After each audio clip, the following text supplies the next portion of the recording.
আমি গোলাম কিবরিয়া, ঢাকা বিশ্ববিদ্যালয়ে মাস্টার্সে অধ্যয়নরত। আমার ভাই মোহাম্মদ ফরহাদ হোসেন চট্টগ্রাম বিশ্ববিদ্যালয়ে দ্বিতীয় বর্ষের ইতিহাস বিভাগের ছাত্র ছিল। গত ৪ঠা আগস্ট মাগুরা শহরে আন্দোলনের সময় মাথায় গুলিবিদ্ধ হয়ে শহীদ হয়েছে। চট্টগ্রাম বিশ্ববিদ্যালয়ে থাকা অবস্থায় যেই দিন সবথেকে বড় আকার ধারণ করছিল শহরে, সেই দিনও আন্দোলনে গেছে, কিন্তু বাসায় জানায় নাই।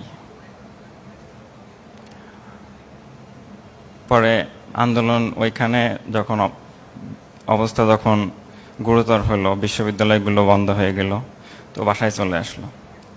৪ঠা আগস্ট মাগুরা শহরে যেই দিন এই ঘটনা ঘটলো, সকালবেলায় আমরা পরিবারের সকলে বসে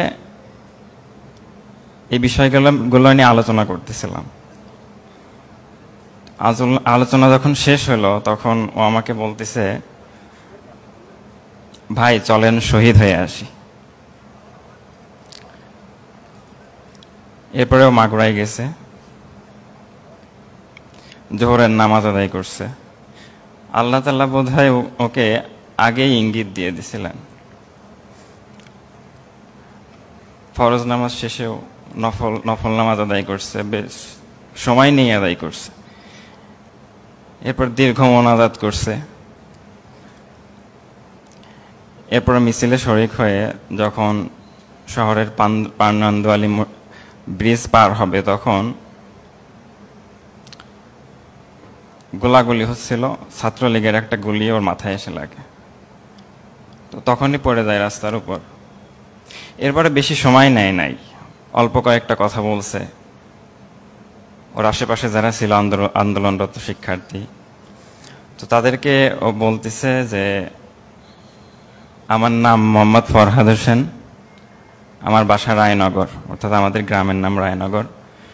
বলতেছে আমার ফোন এবং আমার লাশটা আমার আম্মুর কাছে পৌঁছায় দেবেন। এরপরে নিজে নিজেই কালেমা পড়ছেন, আল্লাহ তাআলার কাছে চলে গেছেন। হসপিটালে নেওয়া হয়েছিল, তো ডক্টর পরীক্ষা নিরীক্ষা করে মৃত ঘোষণা করছেন। তো আমরা বাসায় নিয়ে গেছি, গোরস্থানে দাফন করছি।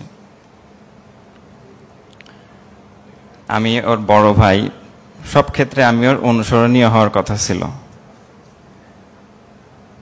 কিন্তু ও আমার অনুসরণীয় হয়ে গেল।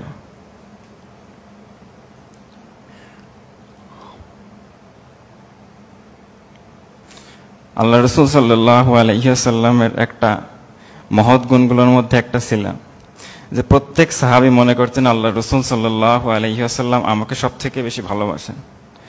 আল্লাহ তাআলা আমার ভাইয়ের আখলাক এত সুন্দর করছিলেন যে, আমার খালা, আমার চাচাতো বোন, চাচাতো ভাই, তার ওয়াইফ, এনাদের প্রত্যেকেরই ছেলে আছে, ৮-৯ বছর বয়স এরকম ছেলে আছে।